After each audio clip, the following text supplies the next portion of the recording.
Jairam Ramesh, उन्हें क्या India suffered 3 diplomatic setbacks from US. Foreign policy driven by domestic politics.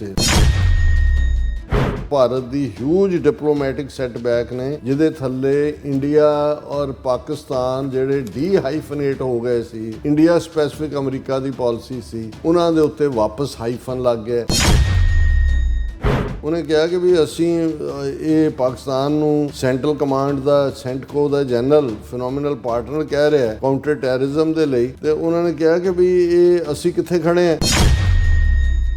ਉਹਨਾਂ ਨੇ ਕਿਹਾ ਜੀ ਇਹ ਤਾਂ ਹਾਈਫਨੇਟਡ ਹੋ ਗਿਆ, ਇਹ ਪਹਿਲਾ ਇੰਨਾ ਵੱਡਾ ਸ਼ੌਕ ਹੈ ਕਿ ਵੀ ਇੱਕ ਪਾਸੇ ਪਹਿਲਗਾਮ ਨੂੰ ਹੋਇਆ ਜੇ ਮਹੀਨਾ ਨਹੀਂ ਹੋਇਆ ਅਸੀਂ ਤਾਂ ਜਿਹੜਾ ਚੀਕ ਚਿਹਾੜਾ ਪਾਇਆ ਹੋਇਆ ਕਿ ਜੀ ਪਾਕਿਸਤਾਨ ਨੇ ਕਰਤਾ ਔਰ ਜਨਰਲ ਮੁਨੀਰ ਨੂੰ ਉਹਦੇ ਲਈ ਦੋਸ਼ੀ ਦੱਸਿਆ ਜਾ ਰਿਹਾ, ਤੇ ਉਹਨੂੰ ਸਪੈਸੀਫਿਕਲੀ ਜਿਹੜਾ ਹੈ ਉਹ ਇਨਵਾਈਟ ਵੀ ਕੀਤਾ ਗਿਆ ਔਰ ਸੈਂਟਕੋ ਦਾ ਜਨਰਲ ਪਾਕਿਸਤਾਨ ਨੂੰ ਫਿਨੋਮੀਨਲ ਪਾਰਟਨਰ ਦੱਸ ਰਿਹਾ।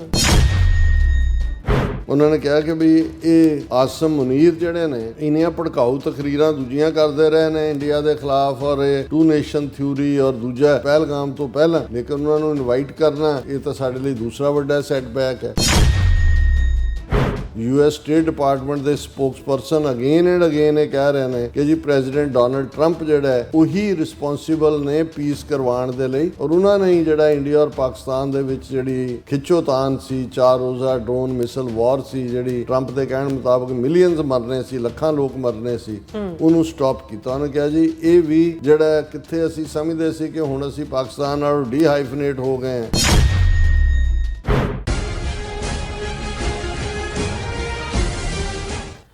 Viewers welcome back to programme. So viewers ਗੱਲਬਾਤ ਕਰਨ ਜਾ ਰਹੇ ਹਾਂ ਕਿ ਭਾਰਤ ਦੀ ਵਿਦੇਸ਼ ਨੀਤੀ ਇਸ ਵੇਲੇ ਖਿਲਰੇ ਹੋਏ ਤੂੜੀ ਦੇ ਕੁੱਪ ਵਾਂਗ ਹੈ।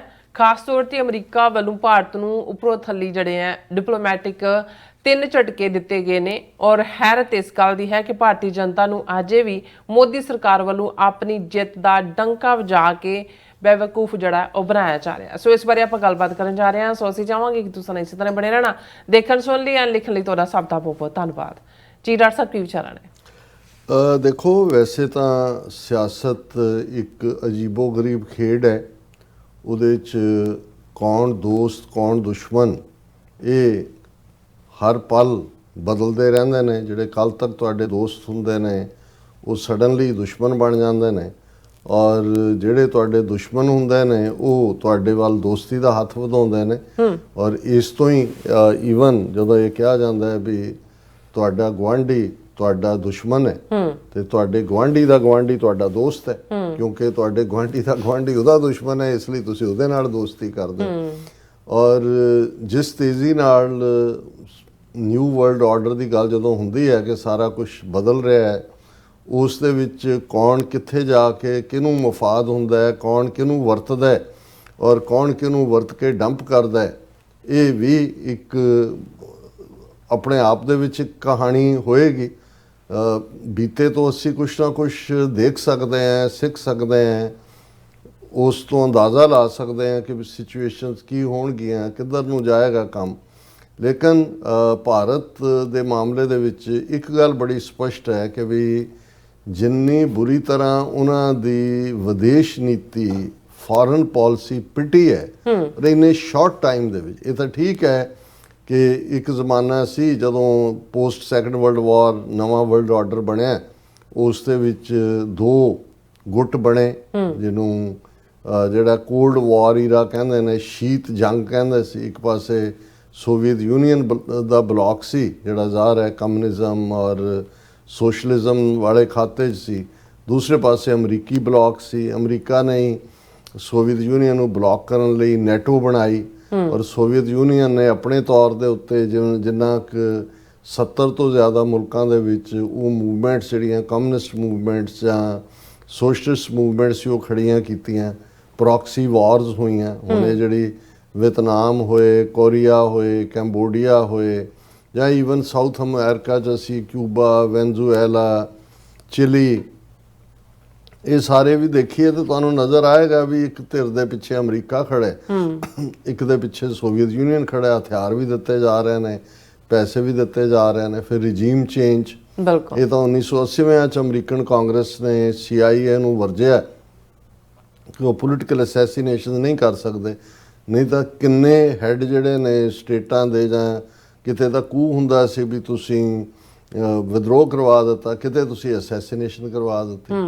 ਸੋ ਇਹ ਵੀ ਇੱਕ ਬਰਾਬਰ ਹਿੱਸਾ ਸੀ ਉਹਨਾਂ ਦੀ ਨੀਤੀ ਦਾ। ਔਰ ਜੇ ਤੁਸੀਂ ਉਹ ਸਾਰੇ ਨੂੰ ਦੇਖੋ ਤਾਂ ਬੜਾ ਖੂਨੀ ਦੌਰ ਸੀ। ਔਰ ਇਹੀ ਕਾਰਨ ਹੈ ਕਿ ਉਸ ਪੀਰੀਅਡ 'ਚ ਬੇਸ਼ੱਕ ਸੈਕੰਡ ਵਰਲਡ ਵਾਰ 1945 'ਚ ਖਤਮ ਹੋਇਆ, ਉਸ ਤੋਂ ਬਾਅਦ ਕੋਈ ਜੰਗ ਸੰਸਾਰ ਜੰਗ ਨਹੀਂ ਹੋਇਆ, ਪਰ ਜੇ ਤੁਸੀਂ 1945 ਤੋਂ 2025 ਤੱਕ ਆਲਮੋਸਟ ਇਹਨਾਂ 80 ਸਾਲਾਂ ਦੇ ਵੇਰਵੇ ਲੈ ਲਓ ਕਿਲਿੰਗਸ ਦੇ, ਜਿਹੜੀਆਂ ਪ੍ਰੋਕਸੀ ਵਾਰ ਜਿਹੜੀਆਂ ਕੁਝ ਮੈਂ ਗਿਣਾਈਆਂ, ਇਸ ਤੋਂ ਇਲਾਵਾ ਵੀ ਅਫਗਾਨਿਸਤਾਨ ਦੇ ਵਿੱਚ ਵੀ ਅਮਰੀਕਾ ਜਿਹੜਾ ਉਹ ਹੋਲੀ ਵਾਰੀਅਰ ਬਣਾ ਕੇ ਮੁਜਾਹਿਦੀਨ ਖੜੇ ਕਰ ਦਿੱਤੇ, ਮਜ਼ਹਬ ਨੂੰ ਹੀ ਇਸਤੇਮਾਲ ਕੀਤਾ, ਇਸਲਾਮ ਨੂੰ ਅੱਜ ਜਿਹਾਦ ਜਾਂ ਮੁਜਾਹਿਦੀਨ ਜਾਂ ਦੂਜੇ ਡਰਟੀ ਲਫ਼ਜ਼ ਬਣਾ ਦਿੱਤੇ ਗਏ ਨੇ। ਪਰ ਉਸ ਪੀਰੀਅਡ ਦੇ ਵਿੱਚ ਇਹੀ ਲਫ਼ਜ਼ ਇਸਤੇਮਾਲ ਕੀਤੇ ਗਏ ਕਿ ਜੀ ਉਹ ਸੋਵੀਅਤ ਯੂਨੀਅਨ ਉਹ ਕਾਫਰ ਨੇ, ਕਮਿਊਨਿਸਟ ਨੇ, ਔਰ ਉਹਨਾਂ ਨੇ ਅਫਗਾਨਿਸਤਾਨ ਆਕੂਪਾਈ ਕਰ ਲਿਆ, ਨੈਕਸਟ ਸਟੈਪ ਪਾਕਿਸਤਾਨ ਹੋਣਾ, ਆ ਜਾਓ ਇਸਲਾਮ ਦੇ ਨਾਂ 'ਤੇ। ਔਰ ਉੱਥੇ ਐਜਿਪਸ਼ੀਅਨ ਮੁਸਲਮਾਨ ਵੀ ਆਏ, ਉੱਥੇ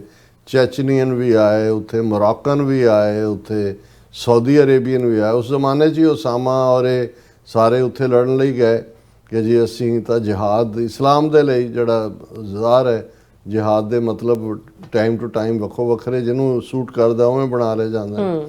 ਔਰ ਫਾਈਨਲੀ ਤੁਸੀਂ ਇਹ ਦੇਖੋ ਕਿ ਪੋਸਟ 9/11 ਉਹੀ ਅਮਰੀਕਾ ਜਾਂ ਉਹੀ ਵੈਸਟਰਨ ਪਾਵਰਸ ਜਿਹੜੀਆਂ ਅਦਰਵਾਈਜ਼ ਜਿਹੜੀਆਂ ਉਹ ਇਸਲਾਮ ਨੂੰ ਹੋਲੀ ਵਾਰੀਅਰ, ਜਦੋਂ ਮੁਜਾਹਿਦੀਨ ਦੀ ਅੰਗਰੇਜ਼ੀ ਇਹ ਸੀ, ਅਸੀਂ ਜਦੋਂ ਗਰੋ ਹੋਏ ਹਾਂ ਇਹੀ ਖਬਰਾਂ ਪੜ੍ਹਦੇ ਹਾਂ, ਹੋਲੀ ਵਾਰੀਅਰ ਮੁਜਾਹਿਦੀਨ ਨੇ ਇਹ ਕਰਤਾ ਤੇ ਮੁਜਾਹਿਦੀਨ ਨੇ ਉਹ ਕਰਤਾ। ਆਲ ਆਫ ਏ ਸਡਨ ਜਿਹੜਾ ਇੱਕ ਉਹ ਡਰਟੀ ਵਰਡ ਔਰ ਇਸਲਾਮਿਕ ਦਹਿਸ਼ਤਗਰਦੀ ਆ ਗਈ, ਮਜ਼ਹਬ ਨਾਲ ਦਹਿਸ਼ਤਗਰਦੀ ਜੁੜ ਗਈ। ਅਸੀਂ ਤਾਂ ਪਹਿਲਾਂ ਹੀ ਐਕਸਪੀਰੀਅੰਸ ਕਰ ਰਹੇ ਸੀ ਸਿੱਖ ਆਤੰਕਵਾਦ ਔਰ ਸਿੱਖ ਟੈਰਰਿਜ਼ਮ। ਸਾਨੂੰ ਵੀ ਲੇਟ 70s ਦੇ ਵਿੱਚ ਅਦਰਵਾਈਜ਼ ਕੋਈ ਮਜ਼ਹਬ ਕੋਈ ਆਤੰਕਵਾਦ ਥੋੜ੍ਹੀ ਹੁੰਦਾ ਜਾਂ ਮਜ਼ਹਬ ਕੋਈ ਦਹਿਸ਼ਤਗਰਦੀ ਥੋੜ੍ਹੀ ਹੁੰਦਾ। ਕਦੇ ਜਦੋਂ ਇੱਥੇ ਪ੍ਰੋ ਲਾਈਫ ਜਾਂ ਅਗੇਂਸਟ ਲਾਈਫ ਜਿਹੜੇ ਗਰੁੱਪ ਲੜਦੇ ਨੇ, ਬੰਬਾਰਡਮੈਂਟ ਵੀ ਕਲੀਨਿਕਸ ਦੀ ਹੋਈ, ਕਿਸੇ ਨੇ ਈਸਾਈ ਦਹਿਸ਼ਤਗਰਦ ਤਾਂ ਨਹੀਂ ਕਿਹਾ। ਸੋ ਇਹ ਜਿਹੜਾ ਮਜ਼ਹਬ ਨੂੰ ਡਰੈਗ ਕਰਕੇ ਦਹਿਸ਼ਤਗਰਦੀ ਨਾਲ ਜੋੜਨਾ ਸੀ, ਇਹਦੇ 'ਚ ਵੀ ਇੱਕ ਨੈਰੇਟਿਵ ਸਿਰਜਣਾ ਸੀ, ਕਿਉਂਕਿ ਤੁਸੀਂ ਇੱਕ ਖਾਸ ਕਲਾਸ ਦੇ ਖਿਲਾਫ ਇੱਕ ਨਫ਼ਰਤ ਪੈਦਾ ਕਰਨੀ, ਜਿਵੇਂ ਭਾਰਤ ਦੇ ਵਿੱਚ ਸਿੱਖਾਂ ਦੇ ਖਿਲਾਫ ਕੀਤੀ ਗਈ, ਉਹ 1970ਵਿਆਂ ਦੇ ਐਂਡ ਤੋਂ ਸ਼ੁਰੂ ਕੀਤੀ ਗਈ। ਔਰ 1984 'ਚ ਜਦੋਂ ਘੱਲੂਘਾਰਾ ਵਰਤਾਇਆ ਗਿਆ ਔਰ ਫਿਰ ਨਵੰਬਰ 84 ਸਿੱਖਾਂ ਦੀ ਨਸਲਕੁਸ਼ੀ ਕੀਤੀ ਗਈ, ਤੇ ਹਰ ਪਾਸੇ ਇਹ ਸੀ ਕਿ ਦੇ ਡਿਜ਼ਰਵਡ ਇਟ, ਕਿਉਂਕਿ ਉਹਨਾਂ ਨੇ ਆਲਰੇਡੀ ਸਿੱਖਾਂ ਨੂੰ ਇੱਕ ਕੌਮ ਦੇ ਤੌਰ 'ਤੇ ਇੰਨਾ ਕੁ ਬਦਨਾਮ ਕਰ ਦਿੱਤਾ ਸੀ ਕਿ ਹਰ ਚੀਜ਼ ਜਿਹੜੀ ਹਾਲਾਂ ਪੰਜਾਬ ਦੇ ਵਿੱਚ ਜੋ ਕੁਛ 1978 ਤੋਂ 1984 ਤੱਕ ਵਾਪਰਿਆ, ਉਸ ਦੇ ਵਿੱਚ ਵੀ ਜਿਹੜੇ ਨੇ ਉਹ 70% ਮਰਨ ਵਾਲੇ ਸਿੱਖ ਹੀ ਸਨ ਉਸ ਤੋਂ। ਔਰ ਜਿਹੜੇ ਜਿਵੇਂ ਅੱਜ ਪਾਕਿਸਤਾਨ ਦੇ ਖਿਲਾਫ ਜਿਹੜੀ ਹੈ ਉਹ ਜੰਗ ਛੇੜਨ ਦੇ ਨਾਂ ਥੱਲੇ ਕਦੇ ਉਹ ਚਿੱਠੀ Singhpura false flag operation, soft target ਸਿੱਖਾਂ ਨੂੰ ਬਣਾ ਕੇ 20 ਮਾਰਚ 2000 ਨੂੰ 35 ਸਿੱਖਾਂ ਦਾ ਕਤਲੇਆਮ ਕੀਤਾ, ਜਾਂ ਪੁਲਵਾਮਾ ਕਰਵਾਇਆ ਗਿਆ, ਜਾਂ ਹੁਣ ਪਹਿਲਗਾਮ ਕਰਵਾਇਆ ਗਿਆ, ਸਾਰੇ ਫਾਲਸ ਫਲੈਗ ਆਪਰੇਸ਼ਨ। ਇਵੇਂ ਹੀ ਪੰਜਾਬ ਦੇ ਵਿੱਚ ਫੌਜ ਭੇਜਣ ਦੇ ਲਈ ਬੱਸਾਂ 'ਚੋਂ ਕੱਢ ਕੇ ਜਿਹੜੇ ਬੇਗੁਨਾਹ ਹਿੰਦੂਆਂ ਨੂੰ ਮਾਰਿਆ ਜਾਣਾ ਸੀ, ਉਹ ਸਾਹਮਣੇ ਹੈ ਵੀ ਇਹਨਾਂ ਦੀ ਆਪਣੀਆਂ ਏਜੰਸੀਆਂ ਦਾ ਕੰਮ ਸੀ। ਇਸੇ ਤਰ੍ਹਾਂ ਜਦੋਂ ਸਿੱਖ ਮੂਵਮੈਂਟ ਪੂਰੀ ਖਾੜਕੂ ਖਾਲਿਸਤਾਨੀ ਮੂਵਮੈਂਟ ਜੋਬਨ 'ਤੇ ਸੀ, ਤੇ ਉਦੋਂ ਕਿਵੇਂ ਇਹ ਰਬੈਰੋ ਨੇ ਆਪਣੀ ਜਿਹੜੀ ਕਿਤਾਬ ਬੁਲਟ ਫਾਰ ਬੁਲਟ ਲਿਖੀ ਕਿ ਕਿਵੇਂ ਉਹਨਾਂ ਨੇ ਸਿੱਖੀ ਸਰੂਪ ਵਾਲੇ ਪੀਲੀਆਂ ਦਸਤਾਰਾਂ, ਚੋਲੇ ਔਰ ਦੂਜੇ ਜਿਨ੍ਹਾਂ ਨੂੰ ਬਲੈਕ ਕੈਟਸ ਕਹਿੰਦੇ ਨੇ ਉਹ ਕ੍ਰੀਏਟ ਕੀਤੀਆਂ, ਸਿੱਖਾਂ ਦੇ ਘਰਾਂ 'ਚ ਭੇਜ ਕੇ ਉਹਨਾਂ ਤੋਂ ਬਦਫੈਲੀਆਂ ਵੀ ਕਰਵਾਈਆਂ, ਉਹਨਾਂ ਰਾਹੀਂ ਹੋਰ ਵੀ ਜਿਹੜੀਆਂ ਨੇ ਉਹ ਘਟੀਆ ਜਿਹੜੀਆਂ ਨੇ ਚੀਜ਼ਾਂ ਕਰਵਾਈਆਂ। ਔਰ ਕਿਉਂਕਿ ਉਹ ਖਾਲਸਾਈ ਬਾਣੇ 'ਚ ਸੀ, ਲੋਕਾਂ 'ਚ ਪ੍ਰਭਾਵ ਗਿਆ ਕਿ ਦੇਖੋ ਜੀ ਜੁਝਾਰੂਆਂ ਨੇ ਇਹ ਕਰਤਾ, ਜੁਝਾਰੂਆਂ ਨੇ ਉਹ ਕਰਤਾ, ਉਹਨਾਂ ਰਾਹੀਂ ਚਿੱਠੀਆਂ ਲਿਖਵਾ ਔਰ ਫਰੋਤੀਆਂ ਲੈ, ਜੋ ਕੰਮ ਹੁਣ ਉਹਨਾਂ ਨੂੰ ਇਹ ਲੱਗਦਾ ਹੈ ਵੀ ਕੈਨੇਡਾ, ਅਮਰੀਕਾ ਔਰ ਦੂਸਰੇ ਦੇ ਵਿੱਚ ਜਿਹੜੀ ਖਾਲਿਸਤਾਨ ਦੀ ਮੂਵਮੈਂਟ ਹੈ ਪੀਸਫੁਲੀ, ਖਾਲਿਸਤਾਨ ਰੈਫਰੈਂਡਮ ਰਾਹੀਂ, ਜਾਂ ਜਿਵੇਂ ਅਸੀਂ ਪੀਸਫੁਲੀ 4 ਦਹਾਈਆਂ ਤੋਂ ਜਿਹੜਾ ਇਸ ਦੇ ਲਈ ਕੰਮ ਕਰ ਰਹੇ ਵੀ ਇਹਨੂੰ ਕਿਵੇਂ ਬਦਨਾਮ ਕੀਤਾ ਜਾਏ। ਔਰ ਉਹ ਇੱਕ ਟੈਰਰ, ਖੌਫ ਉਹਨਾਂ ਹੀ ਸਿੱਖ ਬਿਜ਼ਨੈਸਿਸ ਜਾਂ ਮਿਹਨਤ ਵਾਲੇ ਜਿਨ੍ਹਾਂ ਨੇ ਵਿਚਾਰਿਆਂ ਨੇ ਮਿਹਨਤ ਕਰ ਕਰਕੇ ਆਪਣਾ ਕਾਰੋਬਾਰ ਸਿਰਜੇ ਨੇ, ਉਹਨਾਂ ਨੂੰ ਹੀ ਤੁਸੀਂ ਧਮਕੀਆਂ ਦੇ ਰਹੇ ਹੋ। ਔਰ ਕੁਛ ਲੋਕ ਕਿਉਂਕਿ ਉਹਨਾਂ ਨੂੰ ਇਹ ਲੱਗਦਾ ਹੈ ਕਿ ਜਾਨ ਪਿਆਰੀ ਹੈ, ਇਹ ਏਜੰਸੀਆਂ ਕਦੋਂ ਤੱਕ ਜਿਹੜੀ ਹੈ ਸਾਨੂੰ ਪੁਲਿਸ ਪ੍ਰੋਟੈਕਸ਼ਨ, ਉਹ ਪੈਸੇ ਦੇ ਵੀ ਰਹੇ ਨੇ। ਸੋ ਇੱਕ ਪੂਰਾ ਧੰਦਾ ਖੜਾ ਕਰ ਦਿੱਤਾ ਗਿਆ। ਔਰ ਜੇ ਕੈਨੇਡੀਅਨ ਇਨਵੈਸਟੀਗੇਸ਼ਨ ਇਹ ਕਹਿੰਦੀ ਹੈ ਕਿ ਭਾਈ ਇਹ ਇਹਨਾਂ ਨੇ ਕੀਤਾ ਹੈ, ਅਮਿਤ ਸ਼ਾਹ ਹੈਡ ਕਰ ਰਿਹਾ ਹੈ, ਤੇ ਇਸ ਦੇ ਵਿੱਚ ਤਾਂ ਫਿਰ ਕੋਈ ਦੋਰਾਵਾਂ ਨਹੀਂ ਨੇ ਕਿ ਵੀ ਇਹ ਸਭ ਕੋਈ ਕੌਣ ਕਰਵਾ ਰਿਹਾ। ਸੋ ਇੱਕ ਪਾਸੇ ਉਹ ਪਾਰਟ ਚੱਲ ਰਿਹਾ ਹੈ, ਪਰ ਕਿਉਂਕਿ ਅਮਰੀਕਾ ਨੇ ਜਿਹੜਾ ਭਾਰਤ ਦਾ ਇੱਕ ਸਟੇਜ ਤੇ ਆਲਮੋਸਟ 5 ਜਿਹੜੇ ਪ੍ਰੈਜ਼ੀਡੈਂਟ ਅਮਰੀਕਾ ਦੇ ਰਹੇ, ਉਹਨਾਂ ਨੇ ਬਿਲਕੁਲ ਪ੍ਰੋ ਇੰਡੀਆ ਲਾਈਨ ਲਈ Indo US nuclear deal Manmohan Singh ਦੇ ਵੇਲੇ ਸਾਈਨ ਹੋਈ।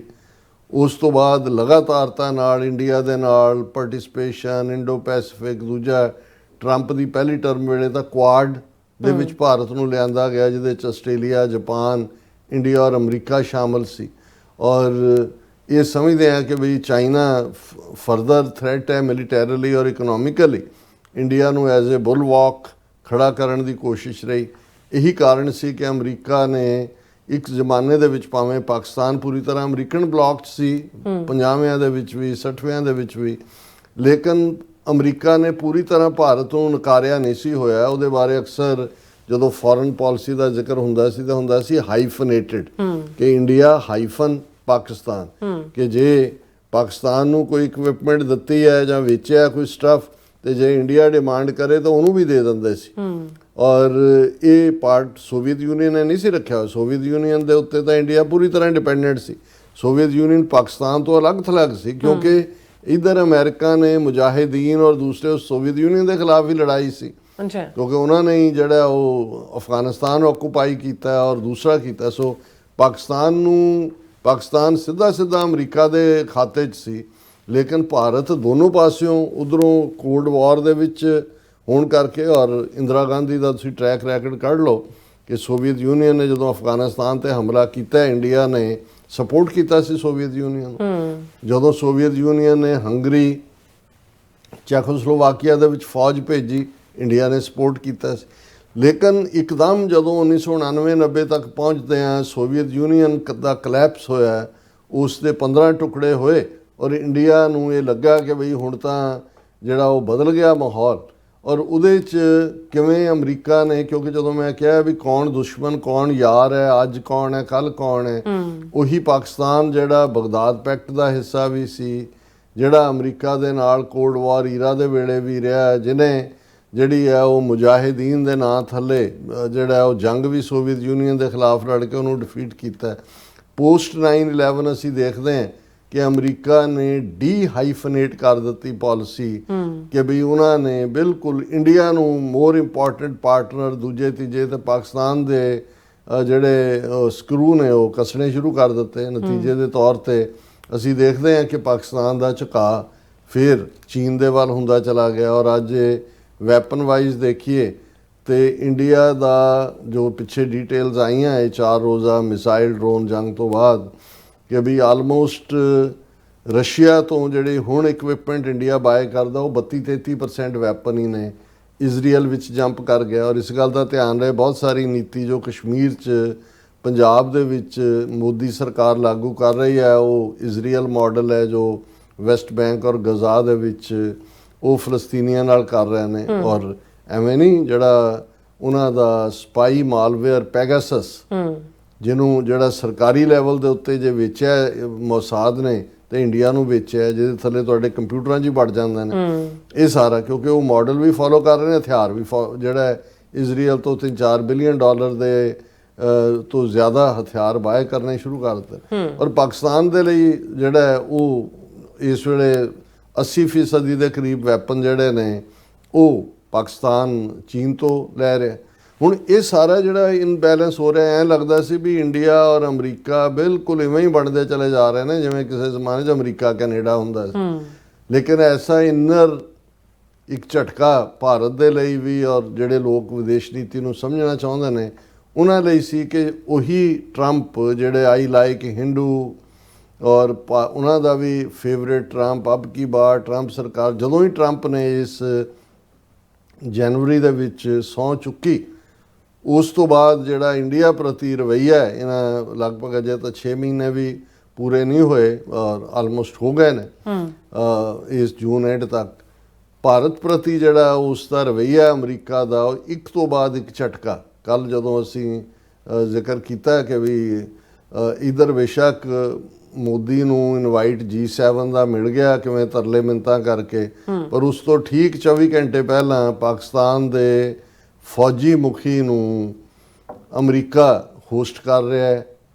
ਟਰੰਪ ਦਾ ਬਰਥਡੇ ਵੀ ਹੈ ਔਰ 250ਵਾਂ ਸਾਲ ਵੀ ਹੈ ਅਮਰੀਕਨ ਫੌਜ ਦੀ ਸਥਾਪਨਾ ਦਾ, ਔਰ ਉਸ ਦੇ ਉੱਤੇ ਕਿ ਵੀ ਇਹ ਚੱਲ ਕੀ ਰਿਹਾ ਵੀ ਇੱਕ ਪਾਸੇ ਭਾਰਤ ਨੇ ਪੂਰਾ ਢਿੱਲ ਲਾਤਾ ਕਿ ਵੀ ਇਹ ਜਿਹੜਾ ਪਹਿਲਗਾਮ ਹੈ ਪਾਕਿਸਤਾਨ ਨੇ ਕੀਤਾ। ਅਜੇ ਤਾਂ ਡੈਲੀਗੇਸ਼ਨ ਜਿਹੜਾ ਇੱਥੋਂ ਗਿਆ ਹੈ ਸ਼ਸ਼ੀ ਥਰੂਰ ਤੋਂ ਲੈ ਕੇ ਜਿਹੜਾ think tank, congressman, senate committee ਦੇ member, house foreign relation committee ਦੇ ਮੈਂਬਰ, ਉਹਨਾਂ ਸਾਰਿਆਂ ਦੇ ਨਾਲ ਮੁਲਾਕਾਤਾਂ ਕਰਦਾ ਵੀ ਇੱਥੇ ਤਾਂ ਜਨਰਲ ਮਨੀਰ ਅਹਿਮਦ ਜਿਹੜੇ ਨੇ ਉਹ ਸੱਦੇ ਹੋਏ ਨੇ ਜਨਰਲ ਮਨੀਰ।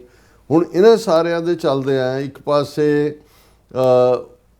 ਕਾਂਗਰਸ ਵੱਲੋਂ ਵੀ ਇਹ ਮੰਗ ਕੀਤੀ ਗਈ ਔਰ ਅੱਜ ਹੀ ਕਾਂਗਰਸ ਦੇ ਹੀ ਇਹ ਮੇਨ ਜਿਹੜੇ ਸਪੋਕਸਪਰਸਨ ਔਰ ਜਨਰਲ ਸੈਕਟਰੀ ਵੀ ਰਹੇ, ਕਾਂਗਰਸ ਜਨਰਲ ਸੈਕਟਰੀ ਹੁਣ ਵੀ ਹੈ ਇੰਚਾਰਜ ਕਮਿਊਨੀਕੇਸ਼ਨ, ਜੈਰਾਮ ਰਮੇਸ਼, ਉਹਨੇ ਕਿਹਾ India suffered 3 diplomatic setbacks from US, foreign policy driven by domestic politics. ਉਹਨਾਂ ਨੇ ਕਿਹਾ ਜੀ 3 ਡਿਪਲੋਮੈਟਿਕ ਝਟਕੇ ਲੱਗੇ ਨੇ ਇੰਡੀਆ ਨੂੰ ਇਸ ਸਾਰੇ ਦੇ ਵਿੱਚ ਵੀ ਪਾਰਲੀਮੈਂਟ ਦਾ ਸੈਸ਼ਨ ਸੱਦੋ ਵੀ ਸਾਡੇ ਨਾਲ ਹੋ ਕੀ ਰਿਹਾ, ਸਾਡੇ ਨਾਲ ਵਾਪਰ ਕੀ ਰਿਹਾ।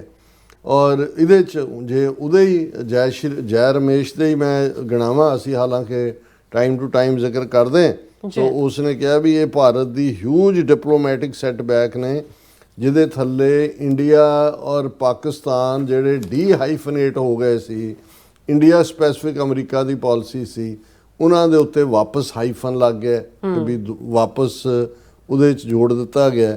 ਔਰ ਇਹ ਉਹਦੇ 'ਚ ਉਹਨਾਂ ਨੇ ਕਿਹਾ ਕਿ ਵੀ ਇਹ ਜਿਹੜਾ US ਸੈਂਟਰਲ ਕਮਾਂਡ ਵੱਲੋਂ ਜਿਹੜੀ ਸਟੇਟਮੈਂਟ ਅਸੀਂ ਜਨਰਲ ਜਿਹੜੇ ਨੇ US ਸੈਂਟਰਲ ਕਮਾਂਡ ਦੇ ਕਾਰਿਲਾ ਉਹਨਾਂ ਨੇ ਜਿਹੜਾ ਉਹ ਜਿਹੜੀ ਆਰਮਡ ਕਮੇਟੀ ਹੈ ਉਹਦੇ ਸਾਹਮਣੇ ਕਿਹਾ ਸੀ ਕਿ ਪਾਕਿਸਤਾਨ ਸਾਡਾ ਫਿਨੋਮੀਨਲ ਪਾਰਟਨਰ ਹੈ ਔਰ ਬਹੁਤ ਤਾਰੀਫ ਕੀਤੀ। ਉਹਨੇ ਕਿਹਾ ਕਿ ਵੀ ਅਸੀਂ ਇਹ ਪਾਕਿਸਤਾਨ ਨੂੰ ਸੈਂਟਰਲ ਕਮਾਂਡ ਦਾ ਸੈਂਟਕੋ ਦਾ ਜਨਰਲ ਫਿਨੋਮੀਨਲ ਪਾਰਟਨਰ ਕਹਿ ਰਿਹਾ ਹੈ ਕਾਊਂਟਰ ਟੈਰਰਿਜ਼ਮ ਦੇ ਲਈ, ਤੇ ਉਹਨਾਂ ਨੇ ਕਿਹਾ ਕਿ ਵੀ ਇਹ ਅਸੀਂ ਕਿੱਥੇ ਖੜੇ ਹਾਂ। ਸੋ ਉਹਨੇ ਕਿਹਾ ਜੀ ਪਹਿਲਾ ਝਟਕਾ ਤਾਂ ਇਹ ਹੈ, ਔਰ ਇਹ US ਆਰਮੀ ਜਨਰਲ ਮਾਈਕਲ ਕੁਰਿਲਾ ਉਹਨਾਂ ਨੇ ਸੈਨੇਟ ਜਿਹੜੀ ਆਰਮਸ ਕਮੇਟੀ ਦੇ ਸਾਹਮਣੇ ਟੈਸਟੀਫਾਈ ਕਰਦੇ ਆ ਕਿਹਾ ਕਿ ਵੀ ਇਹ ਜ਼ਰੂਰੀ ਨਹੀਂ ਹੈ ਵੀ ਅਸੀਂ ਇੱਕ ਮੁਲਕ ਨਾਲ ਹੋਣਾ ਹੈ, ਵੀ ਜਿਹੜਾ ਬਾਈਨਰੀ ਹੈ ਇੰਡੀਆ ਪਾਕਿਸਤਾਨ ਨਾਲ ਅਸੀਂ ਦੋਨਾਂ ਦੇ ਨਾਲ ਚੰਗੇ ਸੰਬੰਧ ਰੱਖ ਸਕਦੇ ਹਾਂ। ਤਾਂ ਉਹਨਾਂ ਨੇ ਕਿਹਾ ਜੀ ਇਹ ਤਾਂ ਹਾਈਫਨੇਟਡ ਹੋ ਗਿਆ, ਇਹ ਪਹਿਲਾ ਇੰਨਾ ਵੱਡਾ ਸ਼ੌਕ ਹੈ ਕਿ ਵੀ ਇੱਕ ਪਾਸੇ ਪਹਿਲਗਾਮ ਨੂੰ ਹੋਇਆ ਜੇ ਮਹੀਨਾ ਨਹੀਂ ਹੋਇਆ ਅਸੀਂ ਤਾਂ ਜਿਹੜਾ ਚੀਕ ਚਿਹਾੜਾ ਪਾਇਆ ਹੋਇਆ ਕਿ ਜੀ ਪਾਕਿਸਤਾਨ ਨੇ ਕਰਤਾ ਔਰ ਜਨਰਲ ਮਨੀਰ ਨੂੰ ਉਹਦੇ ਲਈ ਦੋਸ਼ੀ ਦੱਸਿਆ ਜਾ ਰਿਹਾ, ਤਾਂ ਉਹਨੂੰ ਸਪੈਸੀਫਿਕਲੀ ਜਿਹੜਾ ਉਹ ਇਨਵਾਈਟ ਵੀ ਕੀਤਾ ਗਿਆ ਔਰ ਸੈਂਟਕੋ ਦਾ ਜਨਰਲ ਪਾਕਿਸਤਾਨ ਨੂੰ ਫਿਨੋਮੀਨਲ ਪਾਰਟਨਰ ਦੱਸ ਰਿਹਾ। ਫਿਰ ਉਹਨਾਂ ਨੇ ਕਿਹਾ ਕਿ ਵੀ ਆਸਮ ਮੁਨੀਰ ਉਹਨਾਂ ਦਾ ਪੂਰਾ ਨਾਂ ਫੌਜੀ ਜਨਰਲ ਫੀਲਡ ਮਾਰਸ਼ਲ ਦਾ ਟਾਈਟਲ ਵੀ ਹੈ, ਉਹਨਾਂ ਨੇ ਕਿਹਾ ਕਿ ਵੀ ਇਹ ਆਸਮ ਮੁਨੀਰ ਜਿਹੜੇ ਨੇ ਇੰਨੀਆਂ ਭੜਕਾਊ ਤਕਰੀਰਾਂ ਦੂਜੀਆਂ ਕਰਦੇ ਰਹੇ ਨੇ ਇੰਡੀਆ ਦੇ ਖਿਲਾਫ ਔਰ ਇਹ 2 ਨੇਸ਼ਨ ਥਿਊਰੀ ਔਰ ਦੂਜਾ ਪਹਿਲਗਾਮ ਤੋਂ ਪਹਿਲਾਂ, ਲੇਕਿਨ ਉਹਨਾਂ ਨੂੰ ਇਨਵਾਈਟ ਕਰਨਾ ਇਹ ਤਾਂ ਸਾਡੇ ਲਈ ਦੂਸਰਾ ਵੱਡਾ ਸੈਟਬੈਕ ਹੈ। ਔਰ ਤੀਸਰਾ ਸੈਟਬੈਕ ਉਹਨੇ ਕਿਹਾ ਜੀ ਕਿ ਜਿਹੜਾ US ਸਟੇਟ ਡਿਪਾਰਟਮੈਂਟ ਦੇ ਸਪੋਕਸਪਰਸਨ ਅਗੇਨ ਐਂਡ ਅਗੇਨ ਇਹ ਕਹਿ ਰਹੇ ਨੇ ਕਿ ਜੀ ਪ੍ਰੈਜ਼ੀਡੈਂਟ ਡੋਨਲਡ ਟਰੰਪ ਜਿਹੜਾ ਹੈ ਉਹੀ ਰਿਸਪੌਂਸੀਬਲ ਨੇ ਪੀਸ ਕਰਵਾਉਣ ਦੇ ਲਈ, ਔਰ ਉਹਨਾਂ ਨੇ ਹੀ ਜਿਹੜਾ ਇੰਡੀਆ ਔਰ ਪਾਕਿਸਤਾਨ ਦੇ ਵਿੱਚ ਜਿਹੜੀ ਖਿੱਚੋਤਾਨ ਸੀ, 4 ਰੋਜ਼ਾ ਡਰੋਨ ਮਿਸਲ ਵਾਰ ਸੀ ਜਿਹੜੀ ਟਰੰਪ ਦੇ ਕਹਿਣ ਮੁਤਾਬਕ ਮਿਲੀਅਨਸ ਮਰਨੇ ਸੀ, ਲੱਖਾਂ ਲੋਕ ਮਰਨੇ ਸੀ, ਉਹਨੂੰ ਸਟਾਪ ਕੀਤਾ। ਉਹਨੇ ਕਿਹਾ ਜੀ ਇਹ ਵੀ ਜਿਹੜਾ ਕਿੱਥੇ ਅਸੀਂ ਸਮਝਦੇ ਸੀ ਕਿ ਹੁਣ ਅਸੀਂ ਪਾਕਿਸਤਾਨ ਨਾਲ ਡੀ-ਹਾਈਫਨੇਟ ਹੋ ਗਏ ਹਾਂ ਔਰ ਇਹ ਹਾਲ ਹੈ। ਔਰ ਇਹ ਜਦੋਂ ਕਾਂਗਰਸ ਦੇ ਸਪੋਕਸਮੈਨ ਨੇ ਕਿਹਾ ਸ਼ਾਇਦ ਉਹਨੂੰ ਅਜੇ ਪਤਾ ਨਹੀਂ ਸੀ ਕਿ ਵੀ ਇਹ ਤਾਂ ਸੈਂਟਕੌਮ ਦੇ ਜਨਰਲ ਦੀ ਗੱਲ ਕਰ ਰਿਹਾ ਹੈ ਜਾਂ ਆਸਮ ਮੁਨੀਰ ਦੇ ਇਨਵੀਟੇਸ਼ਨ ਦੀ।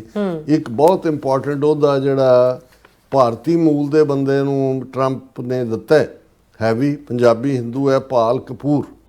ਹੁਣ ਪਾਲ ਕਪੂਰ ਨੂੰ ਉਹਨਾਂ ਨੇ assistant secretary of state for south and central Asia, ਬਹੁਤ ਇੰਪੋਰਟੈਂਟ ਅਹੁਦਾ ਅਲਟੀਮੇਟਲੀ ਗਰਾਊਂਡ ਤੇ ਜਿਹੜੀ ਅਮਰੀਕਾ ਦੀ ਫੋਰਨ ਪਾਲਿਸੀ ਡਿਕਟੇਟ ਕਰਨੀ ਹੈ ਇਹਨੇ ਕਰਨੀ। ਔਰ ਕਪੂਰ ਸਾਹਿਬ ਇੱਥੇ ਪਹੁੰਚ ਗਏ ਨੇ ਔਰ ਉਹਨਾਂ ਦੀ ਜਿਹੜੀ assistant secretary of state for south and central Asia approve ਕੀਤਾ ਔਰ ਇਹ ਸਾਰੇ 'ਚ ਉਹਨਾਂ ਦੀ ਕਨਫਰਮੇਸ਼ਨ ਹੀਅਰਿੰਗ ਚੱਲ ਰਹੀ ਹੈ, ਕਿਉਂਕਿ ਜਦੋਂ ਪ੍ਰੈਜ਼ੀਡੈਂਟ ਕੋਲ ਰਾਈਟ ਹੁੰਦਾ ਉਹ ਕਰੇ, ਲੇਕਿਨ ਉਹਨੂੰ ਸੈਨੇਟ ਦੀ ਕਮੇਟੀ ਦੇ ਸਾਹਮਣੇ, ਕਨਫਰਮੇਸ਼ਨ ਕਮੇਟੀ ਉਹਨੂੰ ਕਹਿੰਦੇ ਨੇ, ਉਹਨੂੰ ਤਲਬ ਕੀਤਾ ਜਾਂਦਾ ਹੈ, ਰਿਕਾਰਡ ਪੁੱਛਿਆ ਜਾਂਦਾ ਹੈ, ਸਵਾਲ ਪੁੱਛੇ ਜਾਂਦੇ ਨੇ, ਨੀਤੀ ਪੁੱਛੀ ਜਾਂਦੀ ਹੈ, ਔਰ ਫਿਰ ਉਹਨੂੰ ਕਨਫਰਮ ਜਾਂ ਰਿਜੈਕਟ ਕੀਤਾ ਜਾਂਦਾ। ਸੋ ਇਹ ਪਾਲ ਕਪੂਰ ਜਦੋਂ ਇਸ ਸੈਨੇਟ ਦੀ ਕਮੇਟੀ ਦੇ ਸਾਹਮਣੇ ਆਏ, ਔਰ ਇਹ ਇਸ ਦੇ ਉੱਤੇ ਜਿਹੜੇ ਸੈਨੇਟਰ ਕ੍ਰਿਸ ਵੈਨ ਹਾਲਨ ਨੇ, ਉਹਨਾਂ ਨੇ ਇਹਨੂੰ ਮਿਸਟਰ ਪਾਲ ਕਪੂਰ ਨੂੰ ਇਹ ਸਵਾਲ ਪੁੱਛਿਆ ਹੈ। ਔਰ ਇਹ ਪਾਲ ਕਪੂਰ ਕਾਫੀ ਹਾਈਲੀ ਐਜੂਕੇਟਿਡ ਹੈ, ਪ੍ਰੋਫੈਸਰ ਹੈ US naval post graduate school ਦੇ ਵਿੱਚ। ਔਰ ਉਹਦੇ 'ਚ ਕ੍ਰਿਸ ਵੈਨ ਹਾਲਨ ਨੇ ਕਿਹਾ ਕਿ ਜੀ ਮੈਂ ਜਿਹੜਾ ਜਦੋਂ ਹੁਣ ਇੰਡੀਅਨ ਡੈਲੀਗੇਸ਼ਨ ਆਇਆ ਸੀ, ਸ਼ਸ਼ੀ ਥਰੂਰ ਵਾਲਾ, ਪਾਕਿਸਤਾਨੀ ਆਇਆ ਬਿਲਾਵਲ ਭੁੱਟੋ ਜ਼ਰਦਾਰੀ ਵਾਲਾ, ਇਹਨੇ ਸੈਨੇਟਰ ਨੇ ਕਿਹਾ ਕ੍ਰਿਸ ਵੈਨ ਹਾਲਨ ਨੇ ਕਿ ਮੇਰੀ ਉਹਨਾਂ ਨਾਲ ਬਹੁਤ ਚੰਗੀ ਡਿਸਕਸ਼ਨ ਹੋਈ ਹੈ ਔਰ ਉਹ ਦੋਨੋਂ ਹੀ ਵਾਸ਼ਿੰਗਟਨ ਮੈਨੂੰ ਮਿਲੇ। ਪਰ ਹੁਣ ਜਿਹੜਾ ਸਵਾਲ ਸੀ ਉਹਦੇ 'ਚ ਉਹਨੇ ਪੁੱਛਿਆ ਕਿ president Trump and secretary Rubio have taken credit for bringing about the ceasefire, ਕਿ ਜੀ ਉਹਨਾਂ ਨੇ ਸੈਕਟਰੀ ਰੂਬੀਓ ਨੇ ਵੀ ਔਰ ਟਰੰਪ ਨੇ ਵੀ ਅਸੀਂ ਕਰਵਾਇਆ। As you probably already no the Indian government has denied that the ceasefire resulted from American mediation।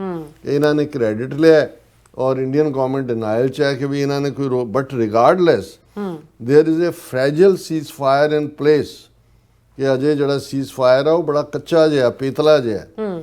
Secretary Rubio said this on May 10। ਇਹ ਹੁਣ ਸੈਨੇਟਰ ਕ੍ਰਿਸ ਵੈਨ ਹਾਲਨ ਇਹਨੂੰ ਕਹਿ ਰਿਹਾ ਪਾਲ ਕਪੂਰ ਨੂੰ ਕਿ 10 ਮਈ ਨੂੰ ਸੈਕਟਰੀ ਰੂਬੀਓ ਨੇ ਕਿਹਾ ਸੀ, I am pleased to announce the government of India and Pakistan have agreed to an immediate ceasefire and to start talks on the broad set of issues at a neutral site, unquote, ਕਿ ਵੀ ਇੱਕ ਕਿਸੇ neutral ਥਾਂ ਦੇ ਉੱਤੇ ਗੱਲਬਾਤ ਹੋਏਗੀ। So doctor Kapoor, if you are confirmed, ਇਹ ਉਹਨੂੰ ਸੈਨੇਟਰ ਪੁੱਛ ਰਿਹਾ ਵੈਨ ਹਾਲਨ, ਇਹ ਕਹਿ ਕੇ ਵੀ ਆ ਔਨ ਰੈਕਰਡ ਨੇ ਸਟੇਟਮੈਂਟ ਹੈ। So doctor Kapoor, if you are confirmed, what broad set of issues will you push India and Pakistan to discuss? Senator asked ਕਿ ਵੀ ਤੂੰ ਕੀ ਕਰੇਂਗਾ ਇਹ ਸਾਰੇ ਗੱਲਬਾਤ ਨੂੰ, ਜਿਹੜੀ ਆਲਰੇਡੀ ਹੈ ਸੀਜ਼ਫਾਇਰ ਫ੍ਰੈਜਲ ਹੈ, ਅਜੇ ਬੜਾ ਪੀਤਲਾ ਹੈ, ਉਸ ਦੇ ਬਾਰੇ ਕੀ ਕਰੇਂਗਾ। ਹੁਣ ਕਪੂਰ ਕੀ ਕਹਿੰਦਾ, ਉਹ ਕਹਿੰਦਾ ਵੀ mister Kapoor said the US and India share a host of common interests ensuring a free and open Indo-Pacific region which is not dominated by China, expanding bilateral trade and building economic relationship so that it is more symmetrical and more profitable। ਇਹ ਉਹਨੇ India ਬਾਰੇ ਕਿਹਾ ਕਿ ਭਈ ਇਹ ਸਾਡੇ ਸਾਂਝੇ ਹਿੱਤ ਨੇ, free open Indo Pacific region 'ਚ, ਜਿੱਥੇ ਅਸੀਂ ਬਾਇਲੇਟਰਲ ਟ੍ਰੇਡ, ਬਿਲਡਿੰਗ, ਇਹ ਸਾਰਾ ਕਰਾਂਗੇ। ਫਿਰ ਉਹਨੇ ਕਿਹਾ ਕਿ ਵੀ ਇਹ ਅਸੀਂ ਟੈਕਨੋਲੋਜੀ, ਇਨੋਵੇਸ਼ਨ, ਦੂਜੇ ਤੀਜੇ ਸਾਰੇ 'ਚ ਕਰਾਂਗੇ।